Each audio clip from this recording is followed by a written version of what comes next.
Solo levelling next chapter. तो आगे का ये चैप्टर बहुत इंटरेस्टिंग होने वाला है, क्योंकि इस चैप्टर में कुछ ऐसा होता है जिसकी उम्मीद मैंने भी नहीं की थी। तो स्टार्ट करते हैं। चैप्टर 161 और 160। आगे का ये चैप्टर स्टार्ट होता है और हम देखते हैं संग जिनवू और उन तीनों मोनाच के बीच की फाइट। उन तीनों मोनाच की फाइट जो कि अलग अलग देश के अंदर दिखाई जा रही थी। सबसे पहले न्यूयॉर्क, जहाँ पर न्यूयॉर्क के लोग जिन्हों की फाइट देखते हैं। लंदन, पेरिस और संघई, ऐसे एरिया के लोग जिन्हों को देखते हैं। और हम उस फील्ड को देखते हैं जहां पर जिन्हों की फाइट उन मोनार्च से हो रही थी। वो पूरी फील्ड माना से भर चुकी थी। वहां पर किसी आम इंसान के जाने की बस की बात नहीं थी।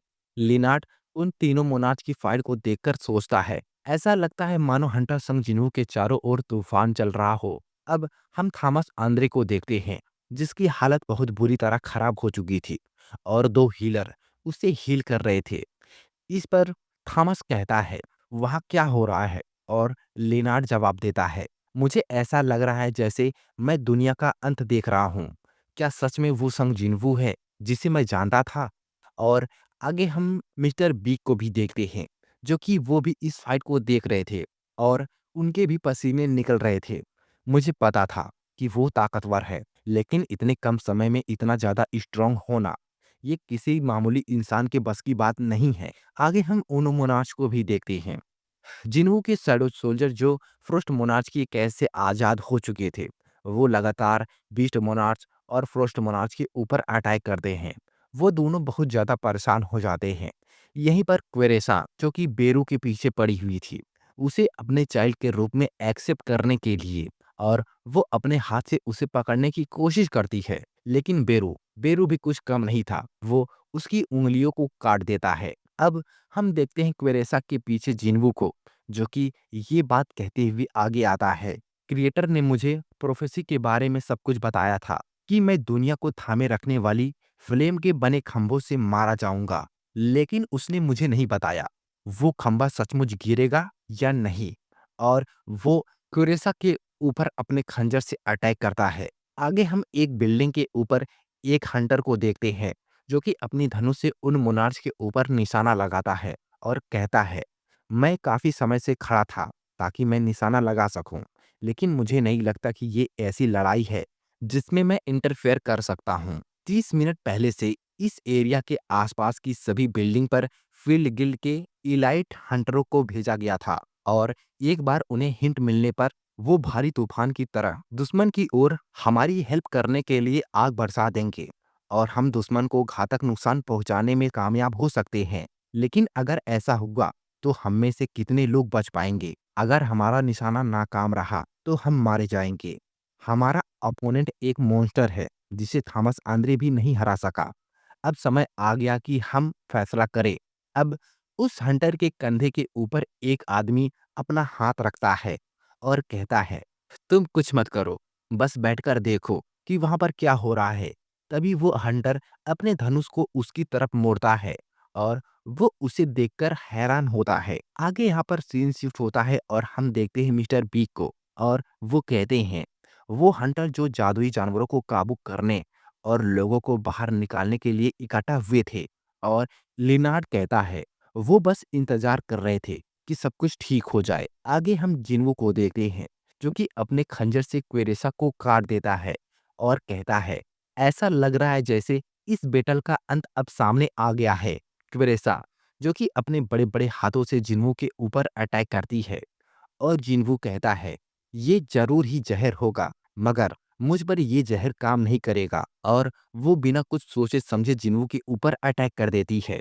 और बीस्ट मोनार्च भी, जो कि उसके पीछे था, वो भी जिन्वू के ऊपर अटैक करता है और कहता है, मैं तुम्हें छोटे छोटे टुकड़ों में काट दूंगा। क्वेरेसा, जो कि जिन्वू के ऊपर अटैक करती है, और जिन्वू, जो कि अपनी टेक्नोलिसिस पावर का इस्तेमाल करके उसे अपनी तरफ खींचता है और अपनी स्किल मल्टीलेशन से कई टुकड़ों में काट देता है।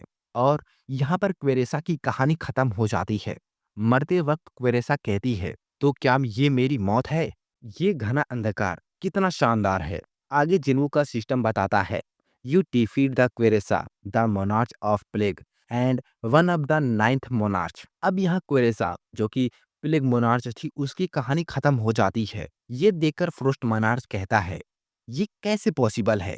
वो अभी शैडो मोनार्च की कंप्लीट पावर का भी इस्तेमाल नहीं कर रहा है और उसने ये कर दिया। ये कैसे पॉसिबल है, उसने उसे कैसे खत्म कर दिया। आगे फ्रोस्ट मोनार्च जिन्वो को देखकर कहता है तो फिर हम फिर से महसूस करेंगे उस डर को जो इस ब्रह्मांड पर राज करने वाले सबसे ताकतवर मोनार्च में से एक के लिए था। अब फ्रोस्ट मोनार्च बीस्ट मोनार्च से कहता है उससे इतना मत डरो, वो थक गया है, अब वो कुछ नहीं कर सकता। आगे बीस्ट मोनार्च जो कि बेरू की गर्दन को पकड़े हुए था और वो उसे खत्म करने ही वाला था। ये छोटी छोटी बातें इस पर निर्भर है कि वो अभी भी अधूरा है और एक अधूरा मोनार्च मोनार्च के रास्ते में नहीं आ सकता। आगे जिन्वू जो कि बेरू को देखता है और कहता है बेरू का अस्तित्व मिटता जा रहा है। क्या उसने थॉमस आंद्रे पर डाले गए शैडो को भी उसी तरह हटा दिया जैसे वो बेरू के साथ कर रहा है। और वो बेरू को समन करता है लेकिन उसका सिस्टम बेरू को समन नहीं कर पाता है। जिन्वू का सिस्टम इसे रिजेक्ट कर देता है। लेकिन तभी जिन्वू खुद ही बीस्ट मोनार्च के ऊपर अटैक करता है बेरू को बचाने के लिए। और बेरू जो कि गायब हो रहा था और वो बीस्ट मोनार्च की कैद से आजाद हो जाता है। बीस्ट मोनार्च जो जिन्वू के वार से बच जाता है।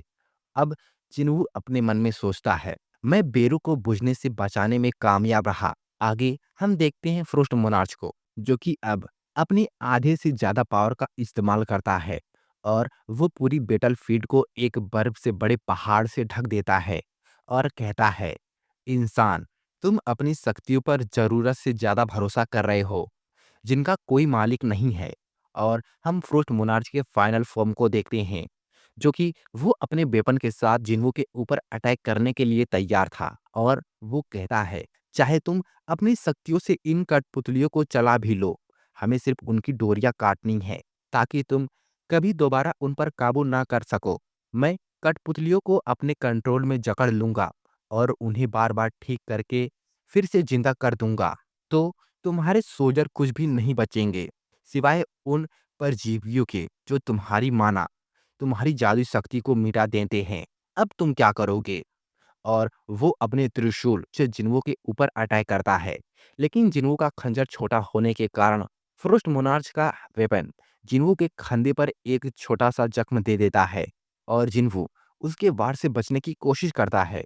आगे हम देखते हैं फ्रोस्ट मोनार्च को जो अपने भाले से जिन्वो के ऊपर अटैक करता है लेकिन जिन्वो जो कि उसके अटैक से बचकर वहां से गायब हो जाता है। अब फ्रोस्ट मोनार्च को पता चलता है कि वो वहां पर नहीं था और वो कहता है कि वो कहाँ गया। अब जिन्वो जो कि फ्रोस्ट मोनार्च के साइड से उसके गर्दन पर वार करने की कोशिश करता है लेकिन फ्रोस्ट मोनार्च उसके वार को भाप लेता है और वो साइड हो जाता है। तभी वो मोनार्च अपने भाले से जिन्वो के पेट पर एक जोरदार वार करता है जिससे जिन्वो उससे काफी दूर चला जाता है। और वो अपने मन में सोचता है ये काफी तेज है, तुम्हारी स्किल काफी माना खाती है, तो मुझे लगता है कि तुम्हारा माना बहुत जल्द खत्म हो जाता है। ये एक सस्ता फायदा नहीं है। अब जिन्वू कहता है कि मैं इसे जल्द ही खत्म कर दूंगा। अब फ्रोस्ट मोनार्च और जिन्वू की फाइट शुरू होती है। फ्रोस्ट मोनार्च जो कि अपने भाले से और जिन्वू अपने डेजर्ट से उससे बचने की कोशिश करता है। फ्रोस्ट मोनार्च के पास काफी ज्यादा पावरफुल हमले थे जिसकी वजह से जिन्वू को काफी चोटें लगती हैं। और वो कहता है मोमेंट, सेंस, ब्रीथिंग, मसल्स, माना फ्लो मैं सब देख सकता हूँ, वो सिर्फ थोड़ा सा ही तेज हुआ है। अब फ्रोस्ट मोनार्च कहता है मैं नहीं जानता कि तुम क्या प्लानिंग बना रहे हो लेकिन इन सब का कोई फायदा नहीं है। और वो अपनी फ्रीजिंग एबिलिटी का इस्तेमाल करके जिन्वू को जमाने की कोशिश करता है लेकिन जिन्वू उसके पीछे से उसके ऊपर अटैक करने ही जाता है। उसने ये चाल कई बार इस्तेमाल की थी। इस पर फ्रोस्ट मोनार्च कहता है मुझे पता था और तभी कुछ ऐसा होता है जिसे देखकर मिस्टर बीक हैरान हो जाते हैं। लिनार्ड की आंखें फटी की फटी रह जाती हैं। अब आगे हम देखते हैं बीस्ट मोनार्च को जो कि अपनी पांचों की पांचों उंगलियां जिन्वू के सीने के आर पार कर देता है और उसके सीने से काफी खून बह रहा था। इस पर बीस्ट मोनार्च कहता है यकीन मानो तुम उस स्पीड के बिना कुछ भी नहीं हो। जिस पर तुम इतना यकीन करते हो।